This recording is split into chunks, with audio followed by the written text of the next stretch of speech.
Hi, ako si Jiro. Chillin' with the best local talents from the ground up right here on air.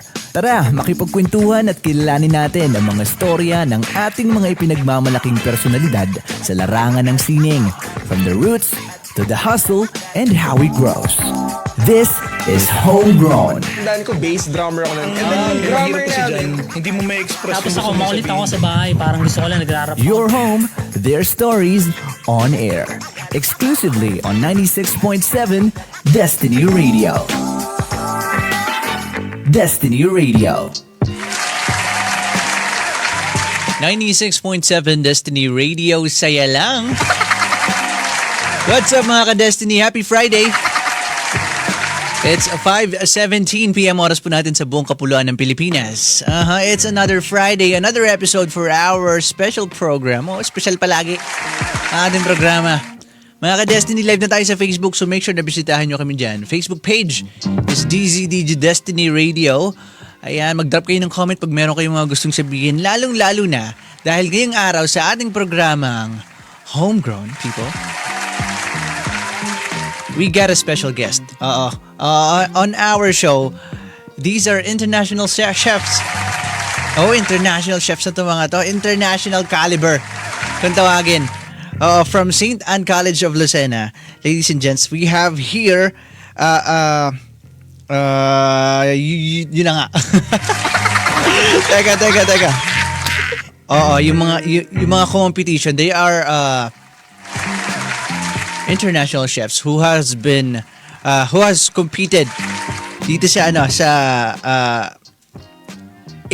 FHC Shanghai International Culinary Championship na ginanap sa China recently, guys. At tumanggap sila ng mga medalya. So it's very exciting. I wish we could bring a mobile kitchen dito and let's do it as a cooking show in the show. At bukod dito sa ating bisita from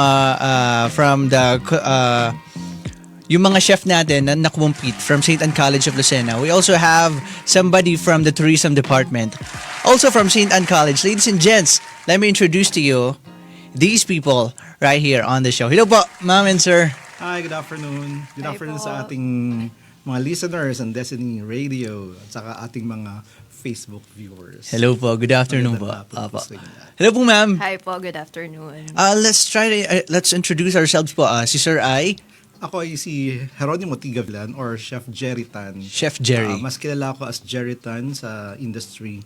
Ako yung assistant din ng School of Management for International Hospitality and Tourism ng St. Anne College Lucena Incorporated. And ako yung naging team leader dun sa competition sa Shanghai, China. That was a very exciting one, sir. Opo. Yes. Let's go deep into that later. But let's try to introduce si ma'am muna. Si ma'am naman ay... Hello po, my name is Mary Joyce Arias. So, I am the program chair for the BS Tourism Management Program ng St. Anne College, Lucena po. That's very nice. I have your big guys from St. Anne College of Lucena. So, you guys are in a one department, no? Magkaiba Yes, lang po ng Program. program. Po, yes. Pero you guys are in a one department. And kanina, I mean, dun sa ating poster na in-announce, it was you guys, your department, na nag-compete sa China. Pero sila ma'am, meron ding recently na competition na sinalihan. Yes po, Opo. meron. Nauna lang po kami ng a month earlier, then sila po yung next. So, sunod-sunod po yung activities ng department namin sa St. Anne. Sobrang exciting naman mag-Saint Anne. Parang masarap na mag-Saint Anne pag ako nagkaanak, siguro. Well, anyways, so since nauna yung competition nyo, ma'am, let's try to talk about that first.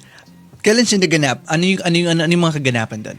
So, it was held last October 3 and 4 at De La Salle Pa. So, it is called the Second Union of Tourism and Hospitality Professional Skills Olympics. So, it is composed of different competition ng mga students, both tourism track and also for hospitality. So, aside from kasi, hina-highlight yung mga different other activities ng tourism and hospitality, such as for the hospitality side is merong for waiters relay, mga in mga different like bed making, mga and cocktail mixing, yung mga other strengths na ginagawa ng isang hospitality student. So for tourism naman po is we have flight attendant showmanship. So kasi most of the tourism students are aiming to become flight attendants. So and also another job opportunity is the tour guiding and mga proposals kasi more on the communication skills po kasi ang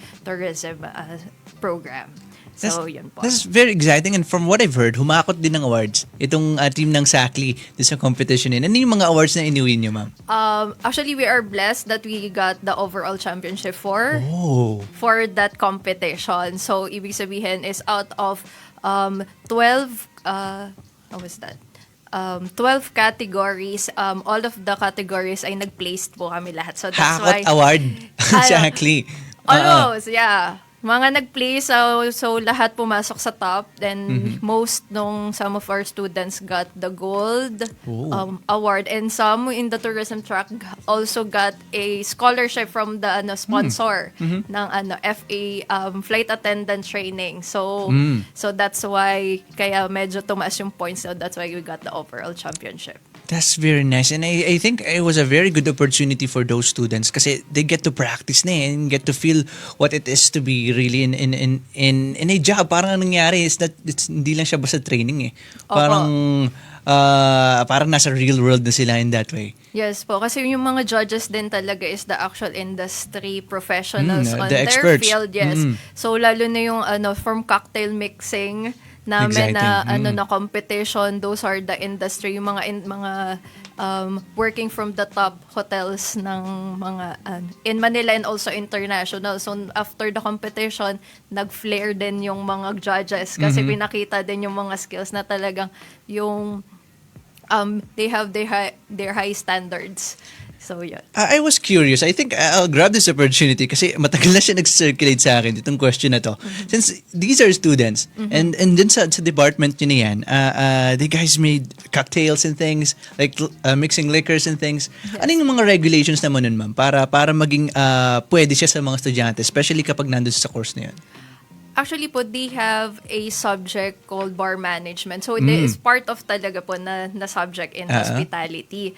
So, they are learning the basics in bar management. So, different types of liquor. Tapos, syempre, lahat naman po sila in a legal age na okay. ngayon. So, talagang titikman nila yung mga, tikim-tikim lang. Okay. So, they know the difference of the different liquors, such as yung mga malts, di ba, iba-ibang beers, such as mga vodkas, tapos iba-iba din yung brands so that they can identify ano yung pinagkaiba ng mga high-end brands, kung bakit siya mahal, mga ganon po. And also, basic international cocktails is also part of their requirement na kailangan alam nila. So, may mga activities na bubunot sila on a fishbowl so that they can identify the basic cocktail. Yung mga ganon po. Kasi yun din yung ginagamit po for international, most common. Na for cruise, hotel, so mga basic siya na ino-order ng mga guests sa mga industry. So that gives us enlightenment about that. So it's a requirement.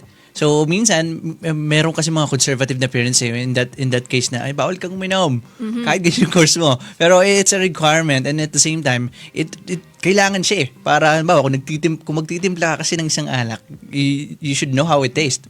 So you know it's good or it's not. So it's something that clears things. And yeah, going back to that, it has been a very exciting experience for sure. Not just for you, but also for your students. Yes po, kasi parang sila yung pinaka-biggest delegate namin kasi mga around 40 to 50 students yung kasama namin during those competition. Tapos simultaneous siya na nangyayari. So they wanted to support their other friends, yung other teammate nila, pero hindi nila magawa kasi mga nasa competition pa na, but in the end they are happy for each other naman. So proud moments naman. Yes, pag during the awarding mas masaya pa yung mga kasama kaysa doon sa mismong i-award, mas malakas pa yung sigaw nila. Ganun po. That's nice. Congratulations to those guys, to your team, ma'am. Siyempre sa school nyo. But yeah, I mean, kung yan pa lang, it's something to be proud of na. What more of this other thing?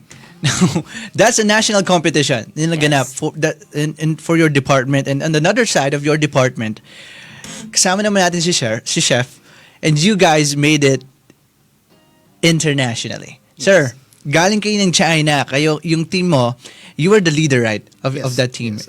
the chef team leader sa competition na yun. Sir, buti na lang ikaw yung nandito sa amin, kasama namin. I mean, hindi kayo kompleto eh. Pero at least yung nakasama sa amin is the team leader. Sir, we wanna hear your story. Paano siya nangyari? Anong mga kaganapan sa competition na yan? Actually, ang St. Anne College Lucena Incorporated, napili yan ng Letok Blanche Philippines.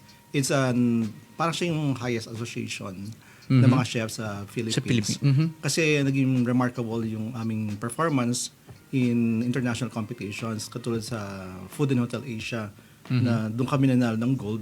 So nung manalo kami ng gold doon, pinili na kagad kami ng association to represent the Philippines.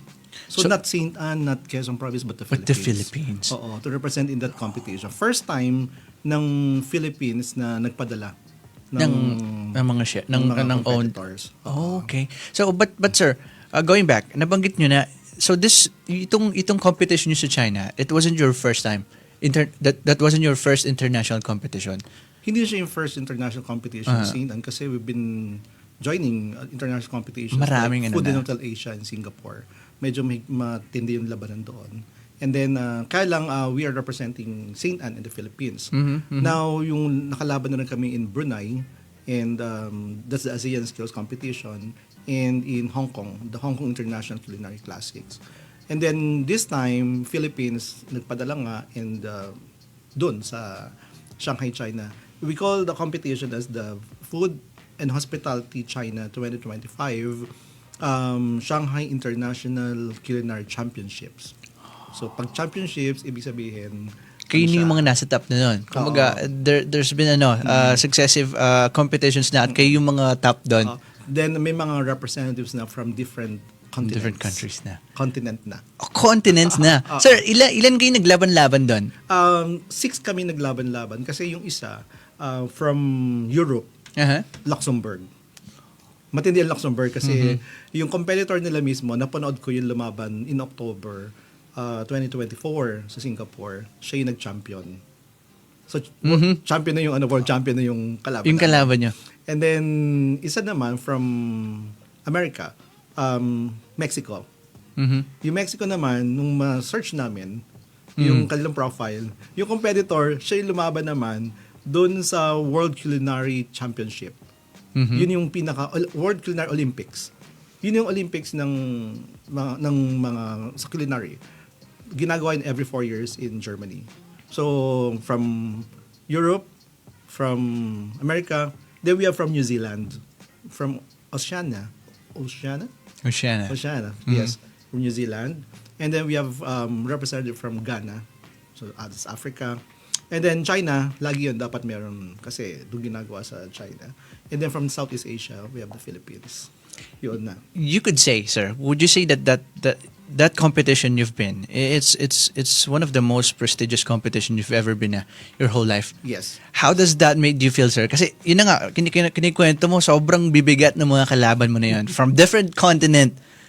How does that make you feel? Especially ikaw at yung team mo, sir. Actually, nung sabi lang sa amin na kami ang mag-represent the Philippines. Sobrang saya ko noon, pero medyo may kaba. Sabi ko, kaya ba natin to? Kasi ito, world competition to sabi ko gano'n. Then may mga organizations, may mga companies na I'm a brand ambassador of isang company na mga sugar. So sabi, we'll support you. Sabi gano'n. So kinabahan kami noon, tapos sabi namin, sige, pumayag na rin kami.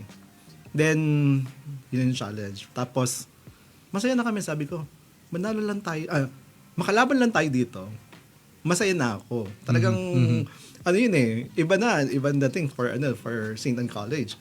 Then, pero nung nagpa-practice na kami, nagta-training na, para sabi namin, hindi pwedeng wala sa culture ng St. Anne College yung basta lalabang ka lang.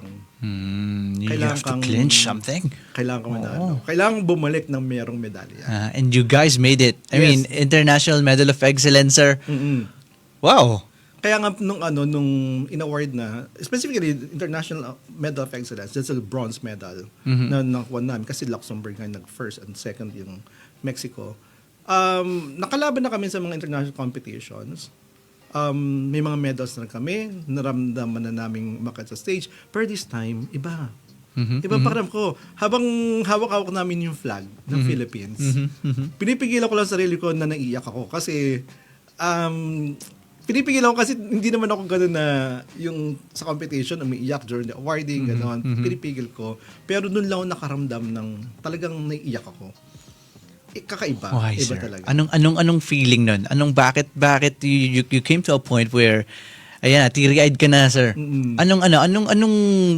Anong nasa damdamin mo ng mga panahon na yan? Sobrang proud ako. Kasi Philippines, lalo na hawak namin Philippine flag. Yung palang pakiramdam. Feeling mo si Manny Pacquiao, no? Oo, kulang na lang. Sabi ko, sana may papatugtugin yung Yung national anthem. Oo. natin, So, ganun lang naman ang ginawa sa awarding, then hawak na yung Philippine flag. So, very proud talaga. Sobrang tuwan-tuwa ako. Sabi ko, this is not only for St. Anne, but this is for the Philippines.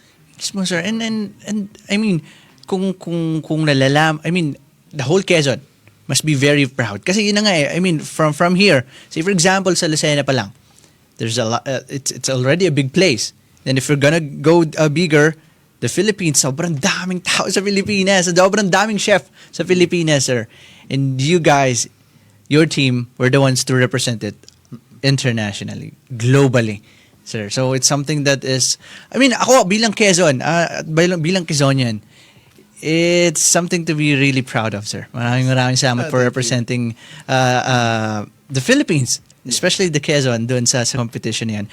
Now, ano yung sir? Ano yung bit nyo? Kasi I'm very curious kapag merong ganong competitions, kailangan ba dala mo yung sarili mong timpla? O meron silang requirement na, okay, you have to cook something like this, and then, paano yung sistema nun? Okay, ganito siya. Yung competition, it requires you have to prepare for 12 persons, an appetizer, main course, and dessert. So it's up to you if you will bring the flavor of your country. Pwede yon. Kaya lang, syempre, kailangan mong, paglalaban ka ng competition, kailangan mong pag-aralan, ano ba yung competition na yon? Kasi yung competition na yun, na pinag-aralan namin siya, it's classical techniques, Okay. Western taste, mga ganon. Kasi yung judges mo, siya puro Western din karamihan sa kanila. So, wala kaming dinalang Filipino flavor dito sa Sa competition na yan. competition. Kasi hindi yun yung requirement ng competition. So, since gamay naman nung team members namin yung kung ano yung flavor ng Western cuisine, yun ang ginamit namin. Kasi marami na rin kami namang competitions na sinalihan and ganun din ang requirement parang Western flavor. Ganun. Kaya yun ang ginamit namin.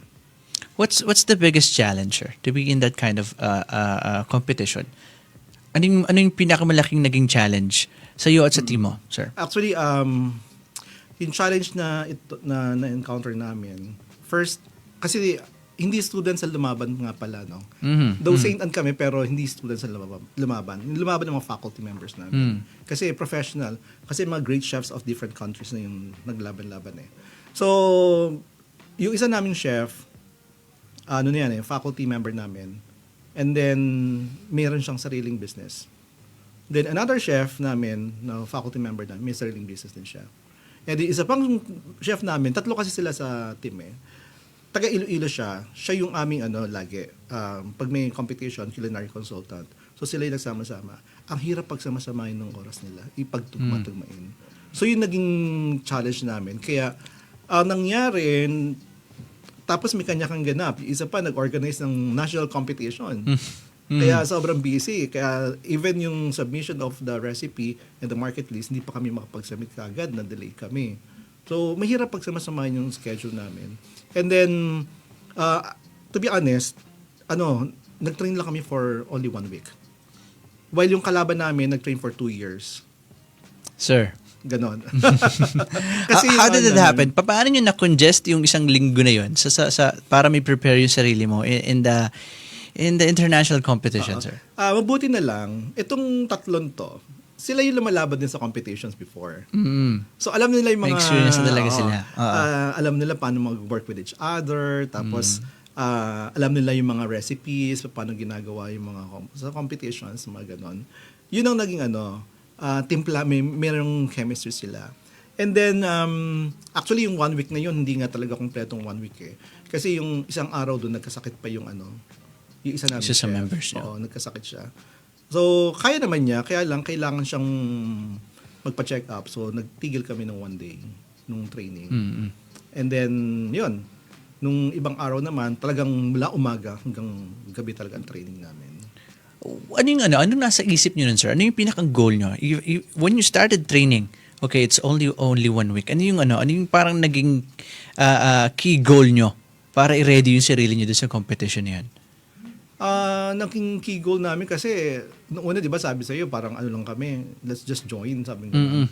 Ngayon, hindi eh. Ang namin talaga, hindi pwede, nakakahiya. Parang Tsaka kung hindi tayo manalo. we should bring the Sackley spirit in this one. Yes, sabi ko, hindi pwedeng walang medal. Kailangan tayo umuwi ng medal. So, nakafocus kami sa goal na kailangan manalo.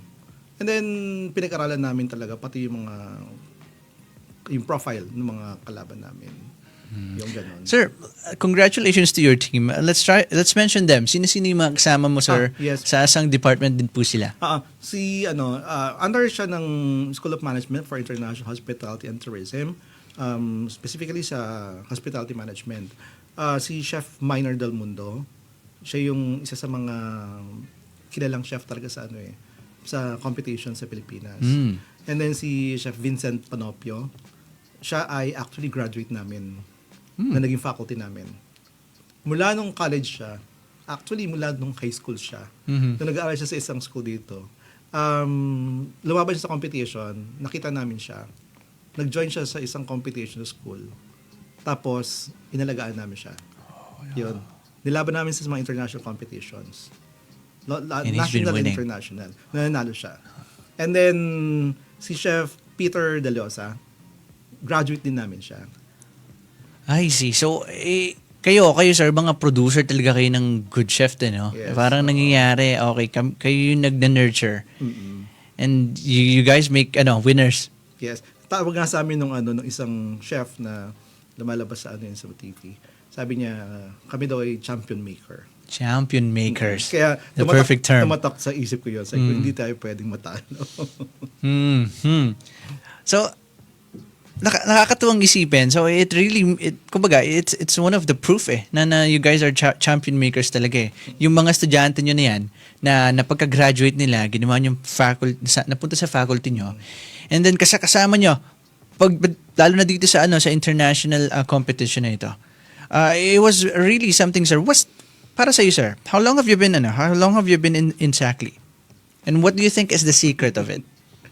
Ako, 32 years na ako. Since na mag-open ng HRM sa St. Anon, wala pa ako nung opening. First year, second year of the operations, soon pumasok na ako. And then, actually, din kasi ako nung college ako, mahilig na lumaban sa mga competitions. Kaya nung pumasok ako sa St. Anne College, sabi ko sa din namin, let's compete. Tapos yun, tuloy-tuloy na competitions. Nung unang competition namin, ang gusto lang namin, lumaban lang. Pero, nanalo kagad, so tuloy-tuloy na yun. So, lagi na lang sinasabi ko sa mga estudyante nga, kailangan nating, panindigan yung pagiging winner natin. So, continuous, laban kami sa mga competitions, attend seminars, attend mga workshops, continuous yung namin, yung pagtitrain. Ito, sir, palagi to I think you've heard of it na rin talamak to sa mundo ng art nasabi, you're only as good as your last performance Would you say that it also applies to your craft, sir, sa pagluluto, sa mga competitions na sinasandihan nyo na ganito lang ako kagaling sa huli kong gagawin. So, I'm gonna push everything. I'm gonna pour everything in this one. Is that something that you guys do din sa mga competitions na sinasalihan nyo? lagi mo isipin na that would be your last performance. Para yun ang pinaka-best mo. Na ganon. Kaya lang, syempre, you have to, keep in mind na meron pa rin always room for improvement. Ganon. So, labas mo lahat ang pinaka-best mo. Now, since we're talking already about art, sir, I think yung mga chef, sa lahat ng larangan, there's always art eh. Kahit sa tourism, the way you speak, kapag ka nasa communication ka, you were mentioning earlier, kanina ma'am na, yung tourism, it's all about communication eh. There's always art in that. Now, when it comes to chef, sa pagluluto din, and then sa tourism craft nga, dumarating ba sa time na nagkakaroon din kayo ng artist block in that way? But let's start with ma'am. Meron bang ganun sa palagay mo kapag ka, what are those things? When you guys have to be creative pero nagkakaroon kayo ng creative block, may mga ganun chances ba sa inyo? Always, lagi. Lalo na lang pag nag-start na yung planning process for the competition na parang sinabi na okay, let's start planning for the upcoming competition. So, since nakita mo na yung criteria of the different events, so mag-iisip ka na ng mga kailangan mong gawin. So, since yung in our side, every year kasi sometimes the criteria changes. So sometimes it raises difficulty. For example, for the flight attendant showmanship, it added questions, may Q&A. So parang we need to adjust some things. Tapos for vlog, may mga na-adjust din. So for example, for this year is hidden gem. So, parang yung idea mo na before na, dapat ganito for this year, na sunod na vlog namin, ganito yung concept.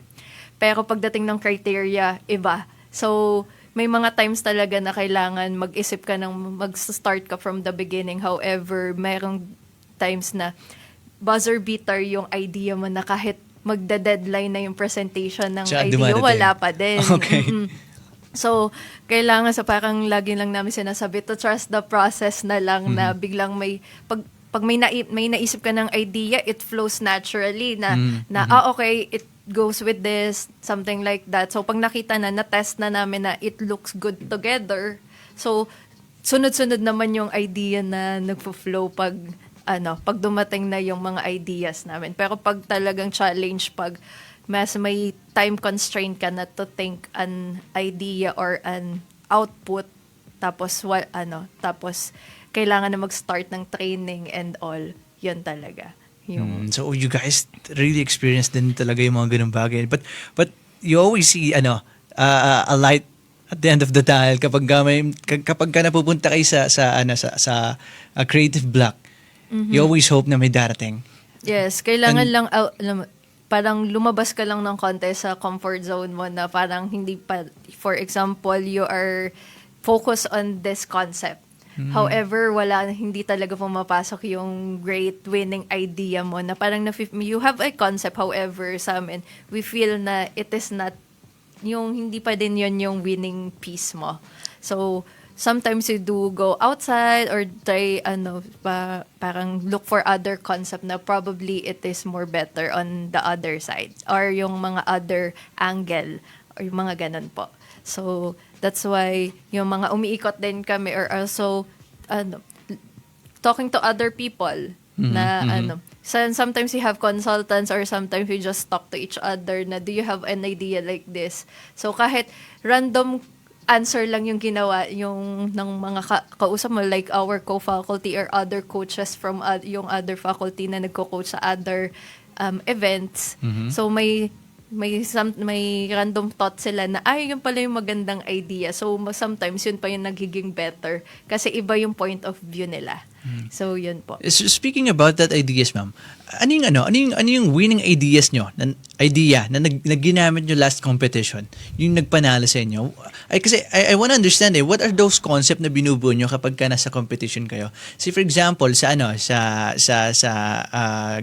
pagtutour, yung competition about tour guiding. What's that idea na nabuo nyo? Paano siya nagpa-flow? Anong concept na yan?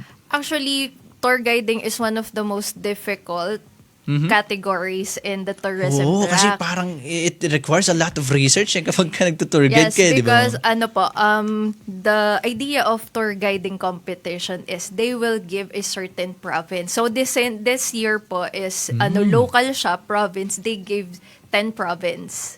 And they just gave, okay, we will just flash 3 pictures, one man-made,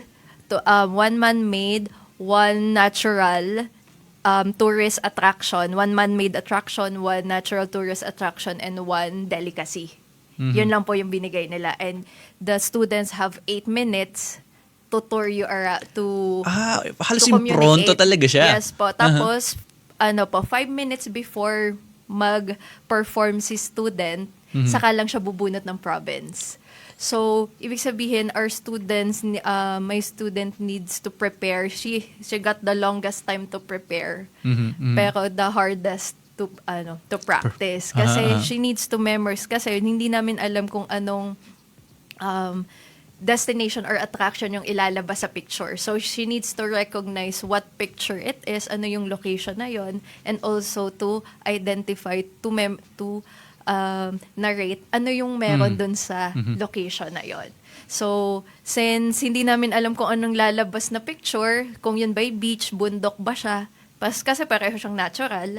So, sabi namin, we are preparing all of the tourist attraction. For example, in Quezon Province, so may bundok Banahaw, may mga beaches. So, lahat yon nasa reviewer niya. And she needs to memorize everything. So, pag nagpa-practice, we ask their classmate, pick one. Tapos, hindi namin pinapakita sa kanya. So, on the spot, kung kailan the time na titingnan niya yung picture, saka lang niya makikita kung ano yung picture na yun. So, the preparation of that is, kailangan, ang game plan namin is, hindi siya maratel every time. So, parang, during the practice, merong sometimes may papasok na estudyante, yung distraction. Kasi, prone to mental block ang tour guiding competition. So, literal, merong student, may participant noon, number 2 ata yun, na-block siya in the beginning of their performance. Wala na. Wala siya nasabi, parang gano'n, na-stop na talaga siya. Tapos kung ano na lang yung sinabi niya, matapos lang niya yung performance niya, mga ganun po. So, parang the calmness, tapos yung... So, pinapractice nyo na siya, yung mga ganong instances na baka mamaya ma-distract ka. So, ngayon palang practice. Yes po. We're gonna give you distraction until makonquer mo yan. Opo. So, parang pag nagpa-practice na siya, since almost competition time na siya, so, sometimes may pumapasok na kaklase, may manonood, tapos may dadaan, tapos randomly, kahit sino yung manood sa kanya, okay lang. Kasi dapat hindi siya made-distract in any way possible. Para Galing. magfo-focus lang siya. So, and also her calmness. Kasi sometimes, pag time constraint ka, nagiging kang rapper pagdating ng Kasi pag nakita may last 3 minutes, last 1 minute, tapos hindi pa tapos yung spiel mo. So, ang tendency, you will rap everything na ipupush magiging rapper ka na yan. Kapag kasya mo lang doon sa oras. Oo. So, hindi na thinking niya na pag natapos niya yung spiel, okay na. So, parang yung idea na kailangan maging calm kasi para kang magkikwento ka dun sa mga tourists mo. So, kailangan ma-enjoy nila, hindi sila yung mapapagod para sa'yo. So, yun yung mga things na ginagawa namin for that competition po. Ang galing. Yung idea lang ng competition, it's more like para silang mga beauty pageant contestants sa Q&A. Ang dami na reviewer niya. Kasi for somebody who have been working on the backstages din sa mga competition, most of the time may binibigay na rin talagang questions eh. Though hindi ito dun sa mismong I mean sa question and answer nga ba. See, for example, there are 10 candidates. May 10 questions. Pero hindi mo rin alam kung alin yung mapupuntang question sa'yo doon. So, as somebody who wanted to prepare for everything, as much as you could, you'd memorize everything, every question, and then isipan mo na rin yun ng sagot. I think that's what's happening dun sa mga students nung lumaban sila dun sa tourist guiding competition. Na, okay, si committee magbibigay ng 10 lugar, pero hindi nyo alam kung alin dyan yung babagsakan nyo, kung alin dyan yung gagamitin para gawin nyo ng spill. So they Yes. have to memorize everything. And then on top of that, kailangan nyo pang i-practice yung time management when explaining the plays, and at the same time, yung distraction din na kailangan mag-conquer. Yes. And I think you guys have been very effective, knowing na humakot ng award-last competition ng ang SACLI dun sa competition nyo. Yes. Okay. That's very artsy. That's artistry that we call it. It takes an art to perform such a thing. Now, sir, sa inyo naman po, kasi ito, palagi ako naniniwala na yung pagluluto, art talaga yan, sir. Yes, so. For the longest time, especially ako ngayon, hindi ako marunong magluto for the longest time, sir. Pero nung one time, naiwan na kami nung aking kapatid sa bahay. So, para hindi kami kumain ng dilata, I was trying to cook. YouTube ako. And masarap sa feeling magluto. But, the problem for me is, pagka nauubusan na ako ng idea ko anong lulutuin. Now, I think it takes an artist, especially those chefs out there, it takes an artist for you to create a dish that really came from you, an original, sir. Yes. Would you say that it's correct? And then kapag paano kayo, ano naman ginagawa niyo pag dumarating din kayo sa creative block, sir, as an artist, as a chef? Yan, creative blocks na yan. Lagi namin na-experience yan pag may competition. Tulad ko, nagko-coaching kasi ako sa mga wedding cake competitions, sa pastry competitions. So, minsan may mga theme na binibigay. Yun ang medyo challenging pag may theme. Kung Okay. walang theme yan, kung freestyle yan, madali. Kaya lang may theme siya. So, doon may creative blocks na. So, ang ginagawa, syempre, thank you sa internet, sa social media. Tingin-tingin kami doon, kuha kami inspiration. We don't copy. We just look for inspirations. Yun, ganon. Then, like kung sinasabi sa mga estudyante, we have to think out of the box. Hindi pwedeng kung ano yung uso. Yun Ganun ang ako gagawin. ganun ang atake ko Kung anong uso, wag yun gagawin. Ganun ang atake ko. Yung iba, kung anong uso, Yun ang yun gagawin. Pero ako, baliktad. Kung anong uso, hindi ko gagawin yun. Kasi, magkakaroon ng point of comparison sa judging.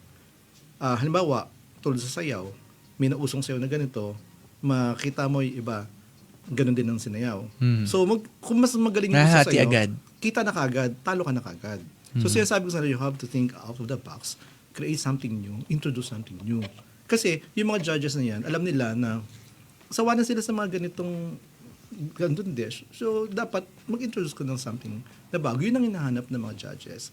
Now, pag yung may creative, blocks na, ako, artist nga talaga yata ako kasi You are, sir. I mean, kasi weird, something weird ginagawa ko kasi pag kitchen, sa kitchen, di ba?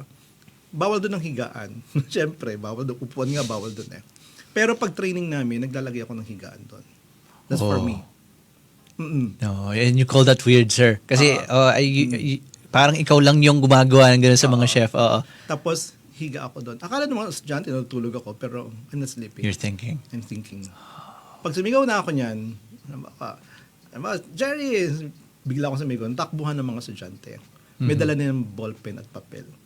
Kasi nakapag-isip na ako. And then they're gonna write it down. Ito naisip ko, gagawin Kaya natin. tuwa sila pag nakita na nahiga na ako. Okay, yung konti, meron ng idea yan. Ganon. So, minsan, research, internet, search, ganon. Tingin kami sa mga dating competitions. Magkanon siya. Meron pa isa pang weird na ginagawa. Dati, sumasakay ako ng bus. I go to Manila. Okay. Then, habang nasa bus, nag-isip lang ako. Oo. Then, babalik ako. Back and forth. Minsan, Para lang mag-isip. Para mag-isip. That's something. I mean, sir, you're really an artist. I could say that. Kasi isa siya sa mga way talaga na you have to, kailangan mong lumanghap ng hangin, lumabas ng lugar, for para ma-refresh yung utak mo. And sometimes people might think that it's weird, but if it works for you, that's actually genius. That's a genius way. So, ganun yung nangyari, sir.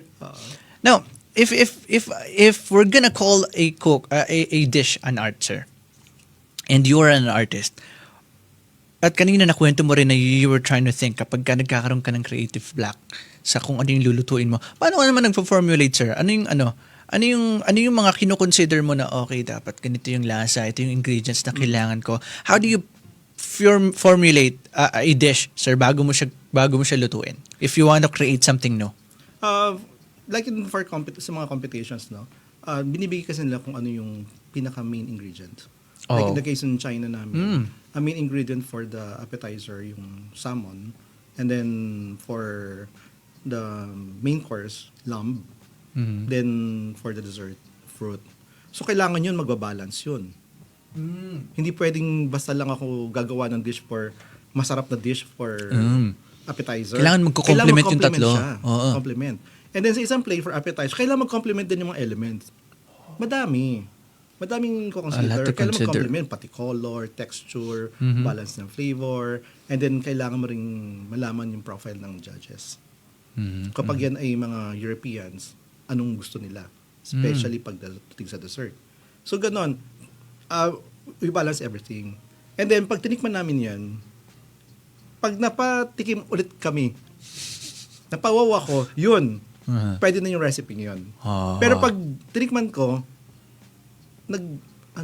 napaisip ako, hindi pa pwede. So, ganon. Balance lang. Dapat, yung composition niya, dapat mag-complement with each other. Ganon siya. There's a lot of things we don't know about the world of dishes, of food.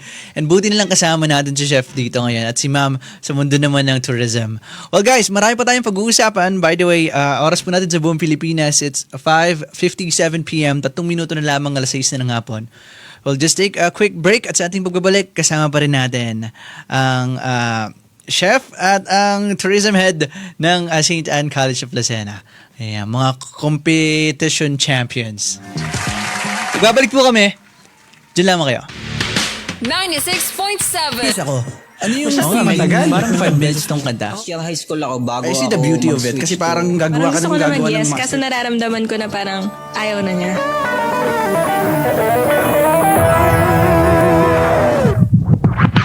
Hi, ako si Jiro. Chillin' with the best local talents from the ground up right here on air.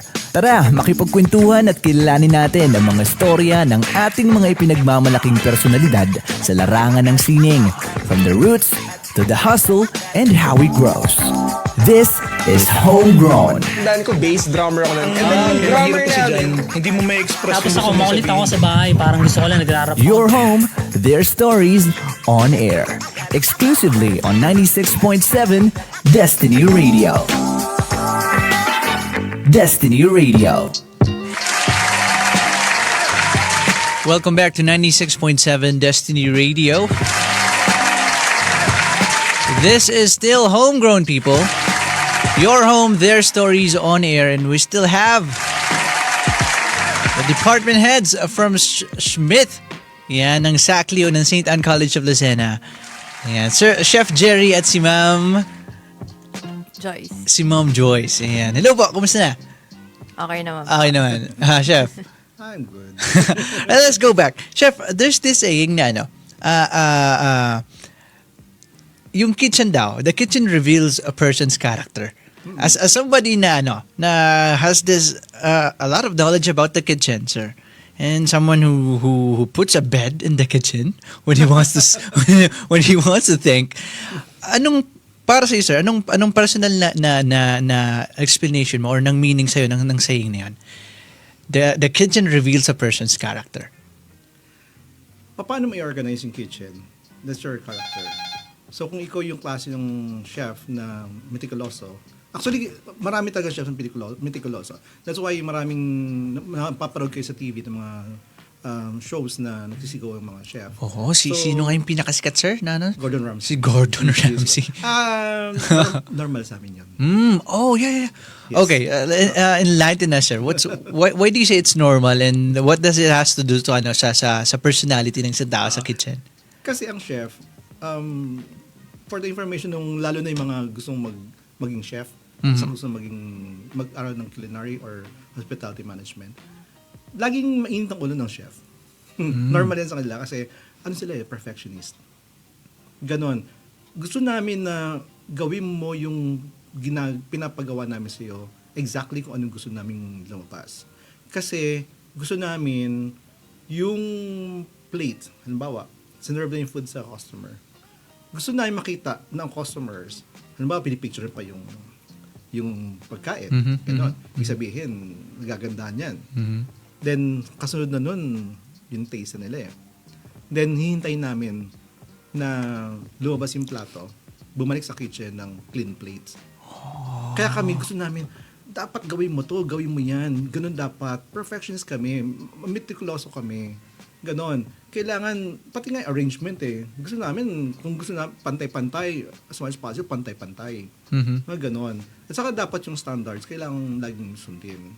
So yun ang gusto namin lagi. Babalik ang plate from the dining area to the kitchen na kung pwede sana clean plate siya, ibig sabihin nasarapan yung customer. So character namin talagang we want talaga na masatisfy yung yung customer or yung guest namin. So kami usually gusto namin organize kami sa kitchen, yung workflow smooth. Then gusto namin may self-discipline din ang mga kitchen staff namin. Mga ganon. No, sir, yung character ni Gordon Ramsay, I think that's very common to those people that are very perfectionist talaga eh. Yes. Kasi, okay, it happens in the world of chefs sa kitchen. It actually also happens in production eh. About on my part, on my craft, sir, sa mga shows, sa mga talent competition, sa mga beauty pageants, yung ganong klase ng character, I also see that sa director namin eh. Na sobrang perfectionist din. Talagang mainit yung ulo niya pag sa show na. Kasi ang gusto nilang mangyari is they want everything to be perfect. So pag may nakita silang something off, they're gonna pinpoint that. At okay, gawin mo yung trabaho mo. Hindi dapat ganyan. Saka nalulungkot kami pag halimbawa yung plate, bumalik sa kitchen ng konti lang nabawas. Like, what's wrong? Ganun. So yung balik talaga ng plate, it says a lot about, kumbaga, doon nagkagaling yung magiging reaction nyo na pag ito simut sarap nung hinainan natin. It's something to be proud, kumbaga. Kasi nagustuhan nila yung pagkain. Oo. Maraming pressure talaga sa kitchen. Kaya tulad ng sinasabi mo, maraming pressure din dyan. Kasi kailangan mong gawin sa oras na to eh. Hindi siya yung klase ng work na pwede namang box na yan, pwede namang balikan yan. Ito hindi na eh. Ganoon. Oh, and at the same time, kung first timer na na isang tao pupunta sa isang restaurant at na-disappoint agad siya sa first meal niya pa lang, who would say na babalik pa 'yon? Diba? So, unang upo niyan, bigyan mo na agad ng perfectong dish. Yes. Para balik-balikan 'yan. Yes. Oh, that's very nice. Kaya kami sa school, kapag may mga training for competitions, ang mga estudyante, pag ikaw ay gusto mong lumaban sa competition, kailangan ang tawag doon yung loob mo. Matibay ang Matibay yung loob mo. Kasi anytime pwede ka masigawan. Hindi pwede yung sensitive, pabebe. So hindi pwedeng gano'n. Kailangan talaga malakas ang loob mo talaga. Now, sir, let's talk to those students out there na sa palagay natin hindi pa nakakaranas ng ganun. What do you want them to feel every time na mabubulyawan sila? Kasi sabi mo nga, it's gonna be common in the kitchen in your world. So let's talk to them. Ano yung gusto mong ma-feel nila kapag nabulyawan sila? Ano yung dapat maging reaction nila? We want them to learn. We want them to learn talaga. Pag nasigawan ka na ng chef, ibig sabihin, concern siya sa future mo rin eh. Para sa'yo yun. Kasi kung pabayaan lang nila na mali yung ginagawa mo, ano mangyayari sa'yo in the future? Diba? Akala mo, tama na yung ginawa mo, yung pala, mali. So, sa amin, kapag nasigawan ka na, napagalitan ka sa training, ganun talaga, ibig sabihin, gusto namin matuto ka. Gusto namin makuha mo lahat ng skill na kailangan sa kitchen. Para, in the future, kayo ang papalit sa amin. Ganun lang siya. So don't take it personal and emotional. At kumbaga, isipin mo, why are they doing this? Why are they shouting? Ano yung gusto nilang ituro sa akin? Oo. Hindi naman namin sila sinisigawan para makagawa ng magandang dish and kami ang sumikat. No. It's for them. Yun, ganon.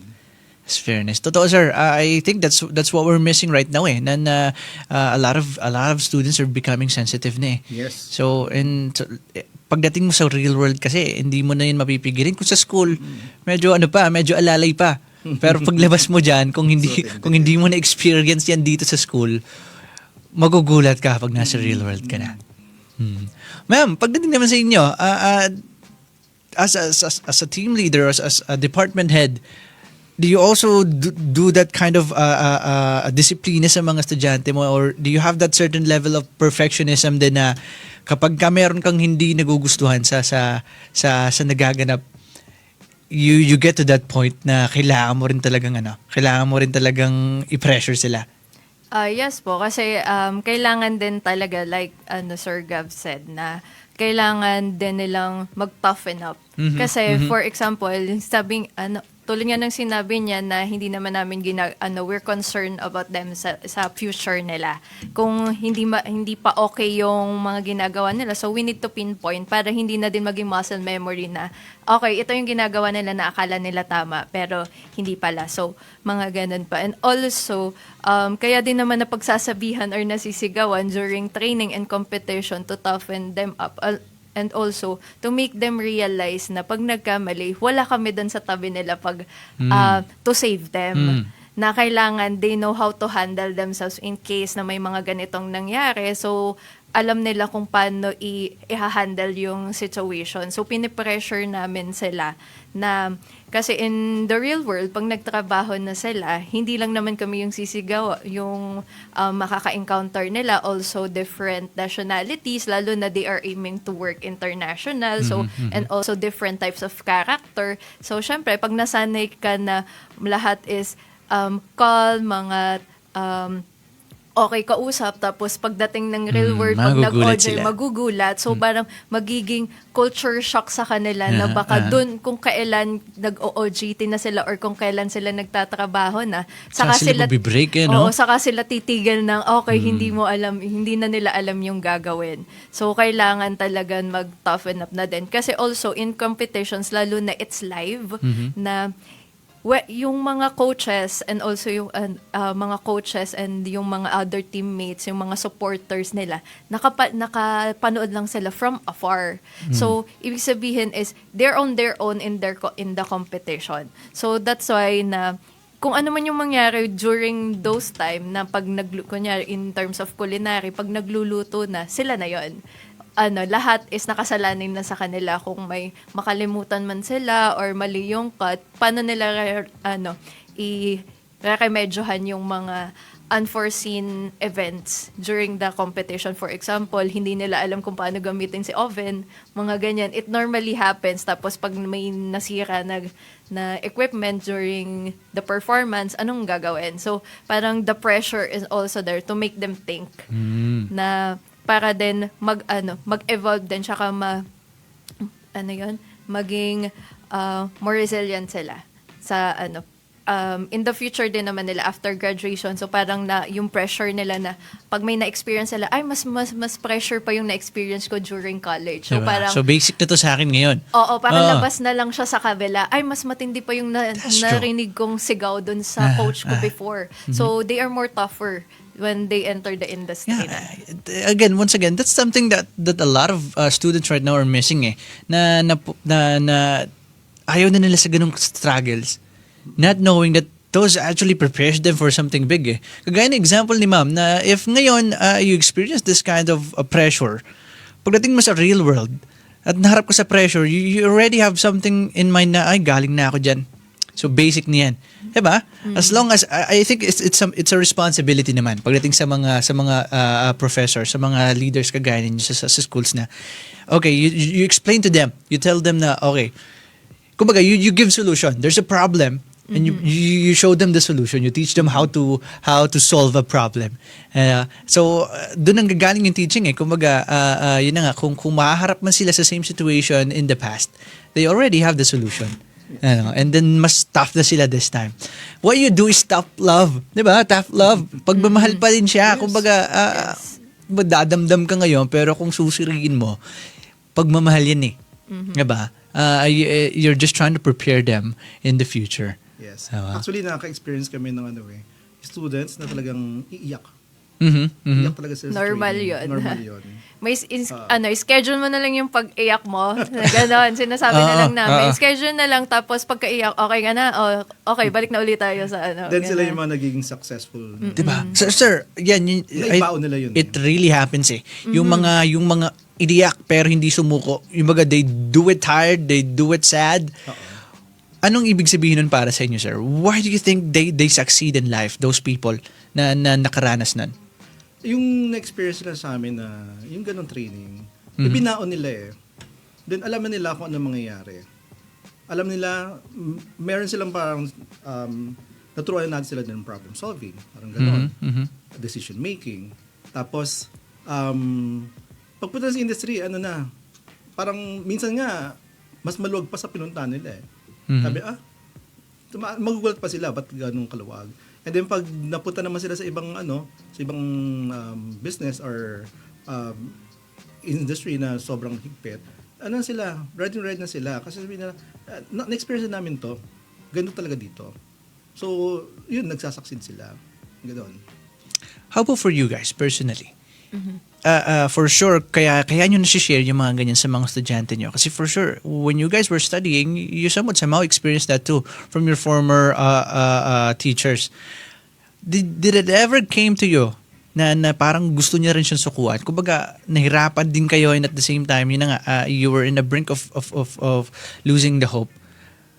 Did you guys ever came to that point at paano kayo nagpatuloy? Let's start with sir. Parang hindi ko na-experience yun eh. Wala talaga. Kumbaga, tuloy talaga ako. Oo, kasi talaga ako nun eh. Focus na ako nun na alam ko ganito mangyayari. Na, hindi ko na-experience na masigawan or what. Meron pa lang isang pangyayari, yung first job ko in the marketing department. Yung marketing manager, parang first week ko pa lang, ang sakit na ng sinabi niya sa akin. Pero, yung sinabi niya yun, nag-reflect ako. Then, nung mag-reflect ako, then, ginalingan ko na. Ganun lang, yung mga pangyayari. Then, yun, naging close na rin kami ng marketing manager. And then, natutunan ko yung mga in and outs of the business. That's very nice, sir. So you've never been in the point where you feel like giving up? Hindi ko naman. Wala talaga. Wala, yun eh. Let's face it. Ganun talaga. You just reflect. Oo. If there's a problem, you reflect and you then reflect lang, tapos pag-aralan maigi, and then gawa ka ng anong action mo. it makes you stronger din talaga yun, ng mga ganong situation. It's very nice. I think a lot of people should learn from that. Na hindi yung mga problema, hindi yan inikwasan at the same. Kumbaga, hindi naman sa ina-attract mo sila, pero kapag may problema ka, you face it. Diba? There's always a solution. There's always a solution, and when you find that solution, it actually adds up to your character, Kaya nga which sa amin- eventually makes you stronger. Yes, kaya nga sa amin sa school, sa St. Anne, tinuturuan namin sila ng problem solving. Isa yan sa mga naging comment ng judge Mhm, mhm. sa China. Ano Kasi- sabi nila, sir? Kasi nga, siguro naramdaman nila na yung training namin, umabot lang ng 1 week. Kaya tinanong kami kung gano'ng katagal kami nag-training. Then, yun namin na it's 1 week only. Ayun, gano'n. Then sabi sa akin, tinawag ako as the head team leader. Sabi, dapat daw practice ng mas mahaba. And then, teach them yung problem-solving skills. Kasi, may na-encounter kaming problem doon in terms of yung cooking the lamb and the salmon. Kasi yung equipment sa China, sobrang high-tech. Alam namin gamitin yung equipment, kaya lang yung sa kanila, super advanced. Sobrang high-tech. And we can't afford to buy that sa mga eskwelahan. Kahit sa eskwelahan dito, meron mga hotels. Kasi it's millions ang ang halaga niya eh. So, yun, sabi sa amin, teach them ng problem solving. Anong gagawin mo kung mangyari ito? Mangyari ito. May equipments ka na hindi mo kayang gamitin. Unaware ka kung paano nag-work. Yes.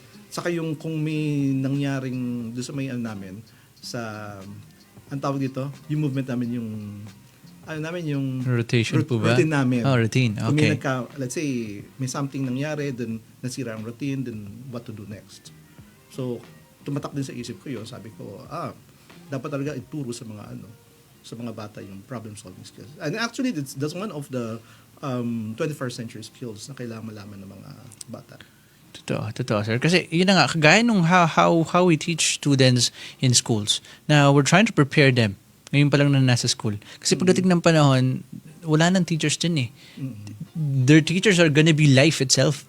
Yung mga experiences nila. So, if ngayon pa lang natuturuan na natin sila how to problem solve, how to solve problems, mas alam na nila pag nasa real world na sila, pag labas sila ng school, may mga problema silang makakaharap na bago sa kanila, but at least they know the basic on how to solve that. Yes. Diba? That's very true, sir.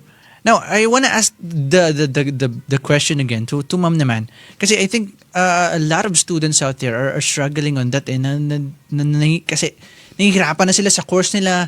I mean, lagi natin sinasabi, wala namang madali kasing na course eh. Kahit anong piliin mo, kahit sa trabaho, wala ding madaling trabaho at the same time eh. Now, for sure, there are students out there who are on the brinks of giving up na. For your personal experience, ma'am, do you ever came to that point na parang gusto mo na rin sukuhan yung isang bagay na gustong-gusto mo naman before? Wala.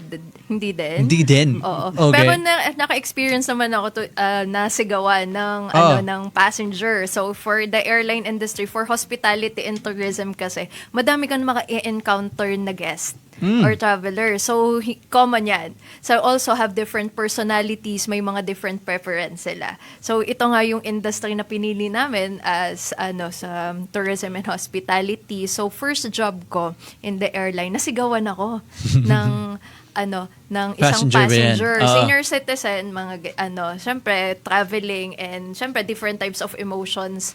So ganyan. So in this industry also kailangan talaga malakas ang loob mo. Tsaka matibay ang loob. Kasi nga pag sa school, pag nasisigawan ka, magdadamdam ka, 'di ba?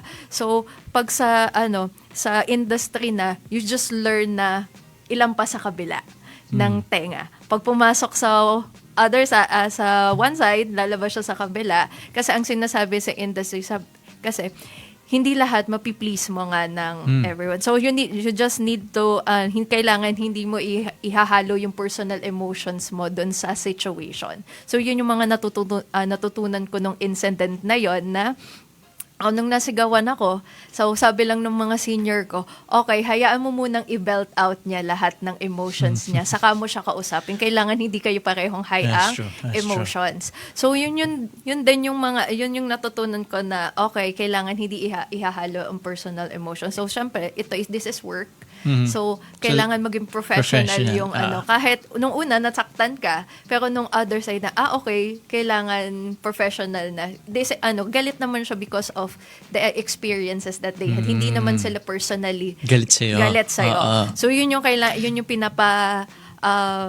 tinuturo namin dun sa mga students, lalo na dun sa mga sa mga contestants namin na hindi naman sila nasisigawan din talaga because their trainers hate them because dun yun about dun sa mga ginagawa nila para dun sa competition. So kailangan they need to learn how to do this, and also yun nga problem solving. So in my side during the competition, ayoko hindi ako nanonood ng performance ng mga students namin kasi ayaw nila ako makita.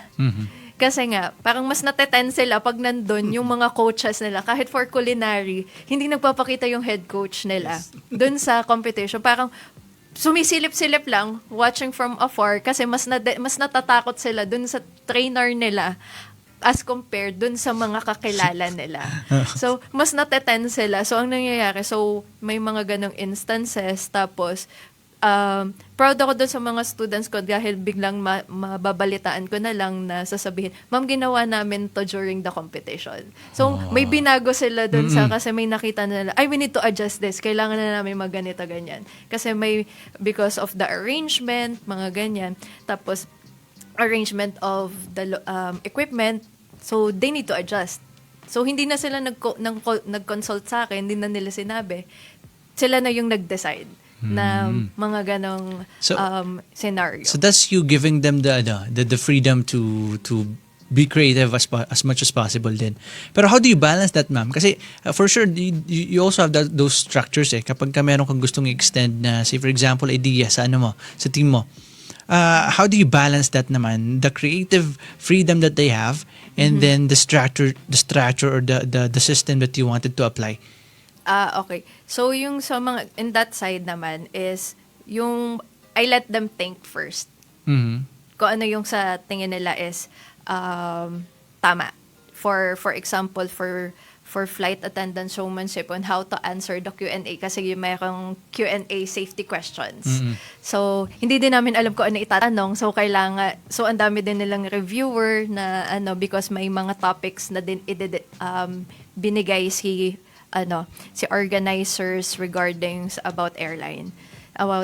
So, ang dami din nilang reviewer, then I ask them kung ano yung isasagot nila sa question na to. So, I let them think first, tapos, then after which is, sinasabi ko sa kanila, ano yung mas better on how to deliver the answers. Kasi, syempre, pag sa students kasi mas, yung creativity nila, gusto nila bongga, flowery, pag in terms of answering questions. So, sasabihin ko, we need to be exact professional.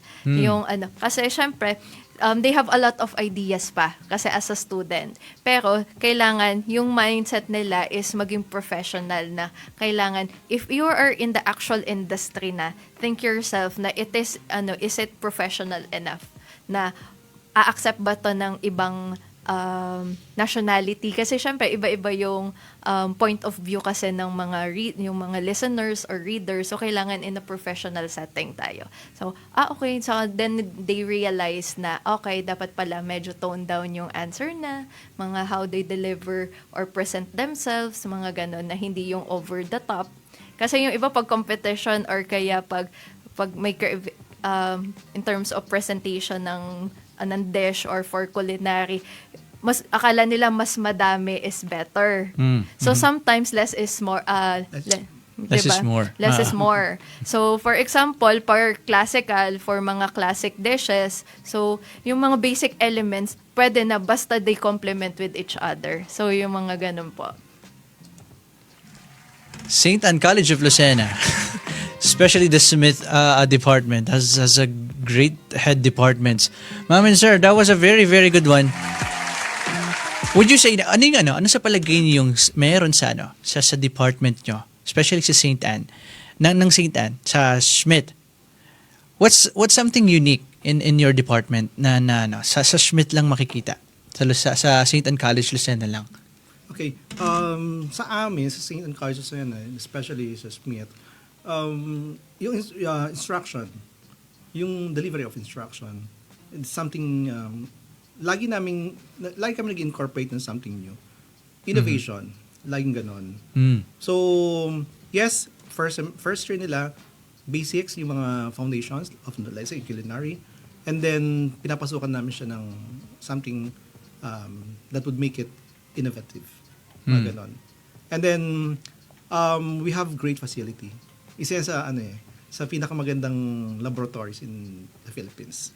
Sa St. Anne. Sa St. Anne. Yes. Kung makapunta kayo doon, visit ninyo. Laboratory yan na Schmidt. Laboratory, oo. Kaya, sila pagdating sa industry, alam nila yung mga ganung gamit. Okay? And then, yung campus namin, conducive for learning, ganun siya. And then, masaya. We introduce yung mga different activities that will make our students happy and enjoy college life. Ganun yung masaya sa St. Anne College, especially sa Smith. Lalo't nandun po kayo, no? And line up of faculty. Yung faculty namin, mga industry experts na yan saka they have their businesses, so alam nila kung ano yung real world. Ganun siya. Ma'am, how about on your own words, ma'am? What makes St. Anne College, especially department, different from others? Nasabi na ata ni sir yung mga So aside from yung Curious tuloy ako doon sa laboratory nyo. Pwede ba ma-tour? Pwede. Sabi, inform nyo lang kami. So actually, mas madaming laboratory ang hospitality kasi more on the practical talaga sila. Kasi di ba pa for cooking, we have two types of kitchen laboratories. One is for culinary, one is for pastry. However, for tourism is more on the communication skills nga. So actually, we normally lagi kami sinasama for events din ng for sa school events, and actually is more on the events ang mga activities ang tourism. So actually last December 5 and 6, we just wrapped up our students na survival swimming. So specifically for yung training nila na ginagawa ng mga flight attendants. So yung those knowledge kasi syempre most of our tourism students are dreaming of becoming a flight attendant. So actually we just have an overview kung ano ba yung mga training na ginagawa ng isang cabin crew. So the one topic is kasi syempre months ang training to become a cabin crew in an airline. So one topic is the survival swimming. So na-experience ng mga students namin recently kung ano bang klaseng swimming training ang ginagawa ng isang cabin crew. So yung trainer din nila is the certified survival swimming trainer for cabin crews ng mga airlines. So doon nila na-experience, they need to survive a 15 feet na deep na pool na paano sila hindi magpapanik, ganon. So even though na hindi naman sila lahat talaga swimmer, so talaga ang tinuturo sa kanila how to yung save themselves and also to save others kasi yun talaga yung trabaho nila, and also yung in terms of professionalism, paano ba talaga ginagawa yung mga ano yung mga standards of an airline in terms of survival swimming, kasi syempre the priority of the cabin crews is the safety of the passengers. So additional lang yung makikita, yung normal na nakikita ng mga passengers namin na magsaserve ng drinks, ng food. So, yun yung mga little, yung parang tip of the icebergs lang ng responsibility of a cabin crew. Kasi normally, yun yung hindi alam ng mga most of the travelers na akala nila magsaserve lang ng food and drinks ang mga cabin crews. Pero type of the iceberg. Well-trained sila sa Yes, for survival survival, first aid in case of emergency inside the aircraft kasi may nagkakasakit, may mga nganak, may mag-heart attack. So how they handle those situation is to work under pressure. So yun nga din yung tinuturo namin, lalo na yung mga students namin na lalaban ng competition, na they need to be calm under pressure, lalo na in competition. So also pag may mga events din kami, mga live events, for example, for hospitality, mayroong mga catering functions, so and also mga restaurant functions, na makikita nila na paano ba talaga magwo-work ang isang chef sa talagang real industry na may nag-iintay ng mga guest para sa pagkain. So, di ba, the pressure of finishing the dish and present it to the guest on time. So, doon na ma-experience ng mga students. Second year pa lang meron ng mga ganong experiences. Can I add something to that? Yes po. We bring our students to the real world. Like for the hospitality management, we have yung restaurant practicum. So, yung restaurant practicum nila sa mga magandang restaurants in Manila, doon namin sila pinapadala. Then, after nun, nung second year na lang yun, another practicum, yung hotel practicum. And then, sa hotel practicum namin, pwede kang, you have the option if you want to go to other countries. We have, kasi, yung international exposure sa mga hotels sa ibang bansa, specifically sa US. Like, they will stay in the United States for 3 months for international exposure in the industry. Ganon. Then, after that, kung nag-graduate na sila and they would like to pursue yung internship, that's a 1-year program, we assist them sa ibang bansa din, sa US. So yun, doon sila nag-open ng maraming opportunities. That's true. And I think what's the most exciting and mas kapaki-pakinabang about what you guys doing is, yan na, nabanggit nyo rin po, you put the students in the real world na talaga. But right now, you guys have you as their assistants, something like may overview pa rin kayo. Kasi estudyante pa rin naman sila kahit anong mangyari. But the fact na, alam mo yun, na-experience na nila ng first hand, yung mga tatrabahuhin nila after nilang graduate, is I think very helpful Yes. Kasi, I hate to say it, pero mayroong mga pagkakataon kasi na most of the teachings in schools hindi na ganun nagiging kapaki-pakinabang. Not everything, Sarah, but I think it circulates and for the longest time na most of the time there are teachings in school na hindi na napapakinabangan in the real world. But if what you're doing in schools right now is you're putting those students in practical exercises, then I think that's it. Sobrang kapaki-pakinabang nun na they already have this idea na ito yung gaganap sa ano. And pinakamaganda pa dun is you have their guidance. Ay kumbaga, andun kayo para i-guide sila. As somebody who have experienced it already, na ito yung nangyari dyan. May tanong ka, ito kasi yung nangyari dyan. Things like that. And that's very exciting. And St. Anne provide that. Yes. Ah, that's very great. Now, sir,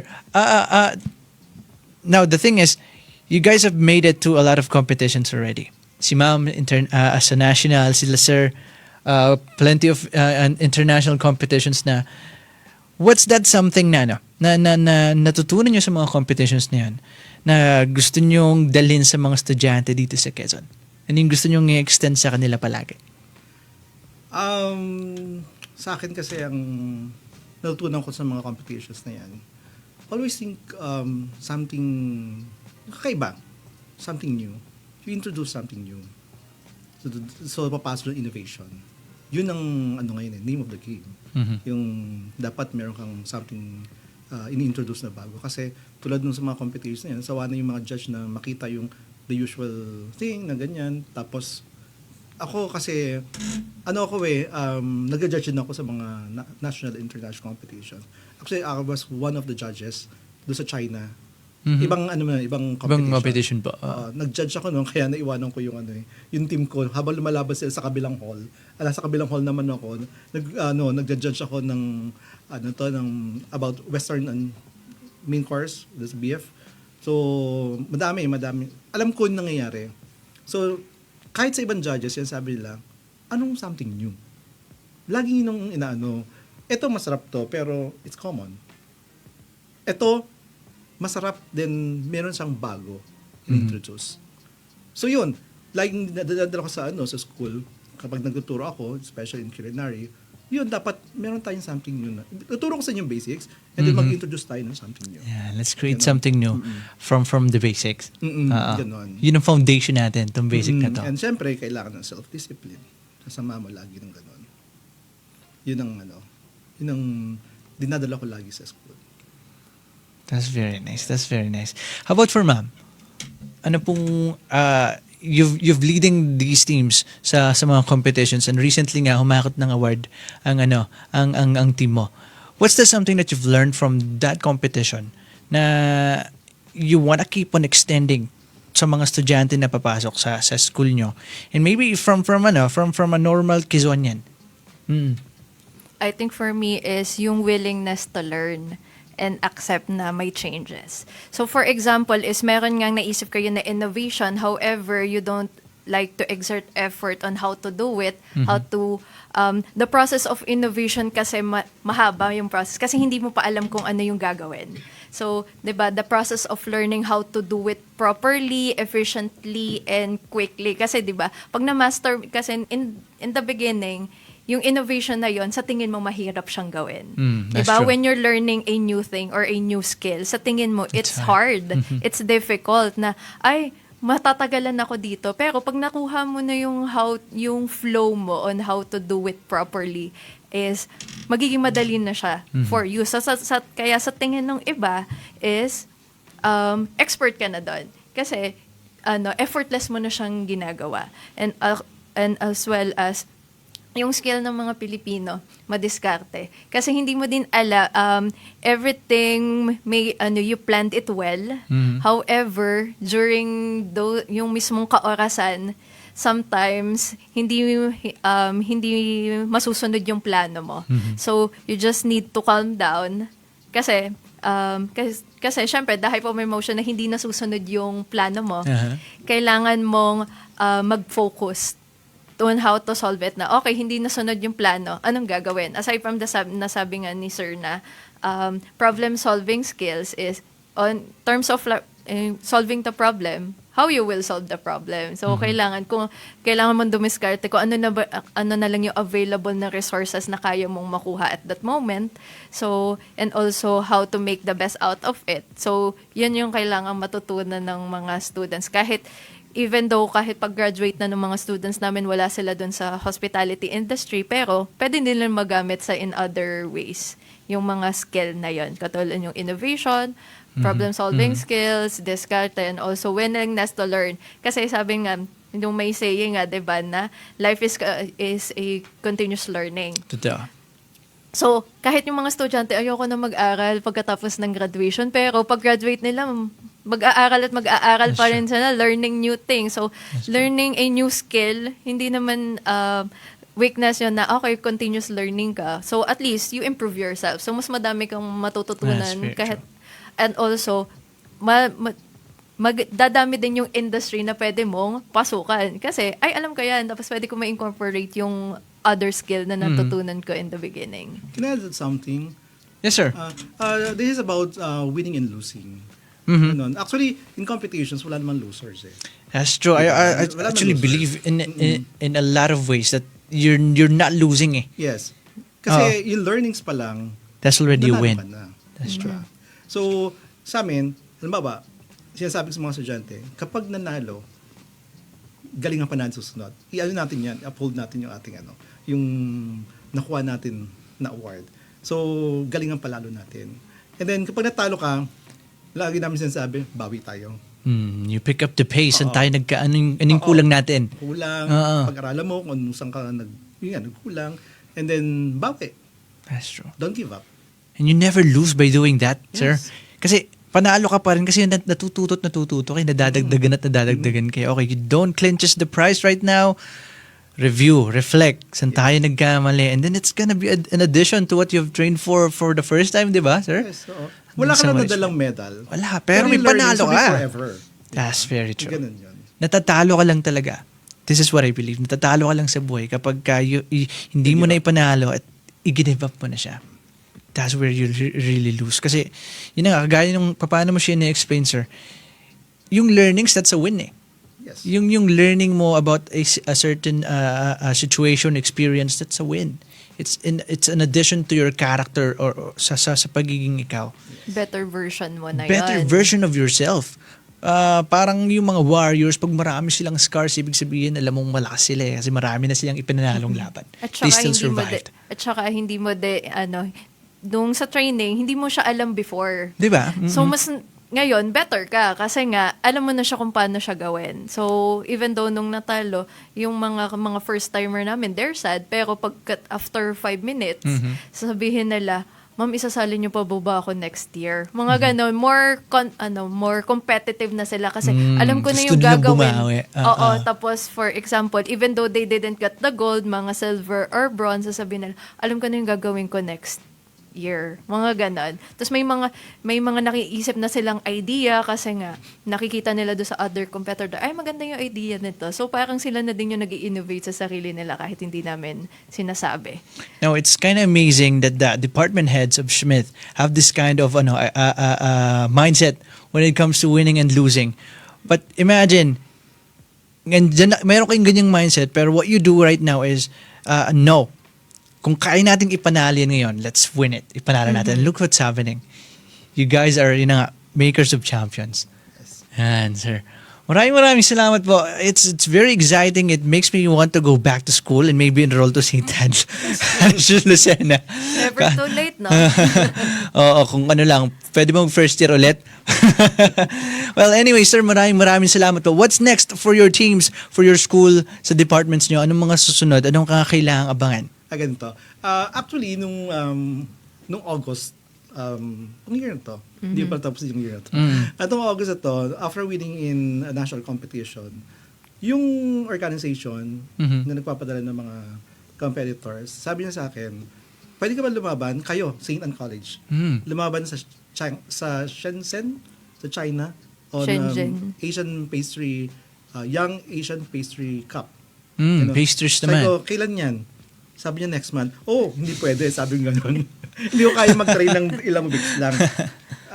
And then, yun nga, November 12 to 14 yung Shanghai, China. And then sabi sa akin nung sa yun nga yung organization na yun. Sabi niya, chef, pwede ka lumaban sa FHA in Singapore. Pero you will represent the Philippines, not just your School. your school. Ah. Then inisip ko, sabi ko, parang may nakasabay na event sa school. So, pass muna ako, sabi ko ganon. Sabi niya, okay, so basta i-line up na kita, lalabang ka sa China, kayo, Sinan College. Sa China, sa Shenzhen, dun sa May Pastry. Kalaban na naman dun ng iba't ibang countries na naman. We will represent the It's very Philippines. exciting. Kaya nga ngayon, sabi ko, learning nung nakaraang competition, let's train for months. Imagine, sir. 1 week lang yung naging preparation nyo, but you still got got a medal. So right now, I think mas alam nyo na imagine 1 week pa lang to, pero kung what if nag-isang buwan tayo ng training, you might get the gold this time. Right? Yes. Pipilitin, pero Saint and Spirit. kakayanin yan, Saint and kakayanin Spirit. yan, kaya yan. Kaya yan. Kaya nga kailangan mag-practice kagad, mag-training kagad. Kailan yung competition, sir? May date na po ba siya? Meron yun, September 2026. Next year. Mahaba-habang preparation, sir. Lucky month yun kasi birthday ko yan. Oh, I Mag-gold believe na you. kami nun. I believe you, sir. Doon ka na rin ba magse-celebrate sa China na din? Doon na rin. Kaya That's nice. That's nice. How about for you, ma'am? Ano pong plano ng department nyo ng niya? Actually, sa department naman namin, in September tuloy, in February, we will have our skills competition. Yung ibig sabihin, yung mga students namin ang magkakalaban sa isa't isa. So, doon namin, actually, one of the criteria namin in terms of selecting the competitors for national and international, they need to compete in the Skills Olympics. Ibig sabihin sila Sila yung... muna. Oo. So, doon namin nakikita yung skill nung student na sumali. Even though ang napanalunan niya is about yung ibang category, pero nakita siya ng mga faculty or coaches na, yung skill niya parang bagay doon sa nationals na competition. Kasi syempre, yun nga yung I believe na terms of one of the saying is the beauty is in the eye of the beholder. Sila yung mga coaches, they saw na your specific skill na hindi pa nare-realize ng student na pwede siya doon. So for example, in the tourism industry, in terms of tourism competitions, yung estudyante namin ng vlog, hindi sila magkaklase sila pero magkaiba sila ng set of friends. Tapos nagtatanong siya nung in the beginning, "Ma'am, ba't kami yung pinagsama mo?" Yung mga ganon na sabi ko, I think you can work together. You work well together. So that's why they won silver 2 times. So yan, and Very also nice. for showmanship naman, bakit kami yung pinagsama nyo? Hindi naman kami magka-group nung magkalaban kami sa skills. Tapos sabi ko, you look good together. Yung parang you can yung rhythm nyo, yung and how you work, parang balance kayo sa Nagja-jive isa't. kayo. Oo, nagja-jive, you can work with each other. Para bang yung strength niya, weakness mo.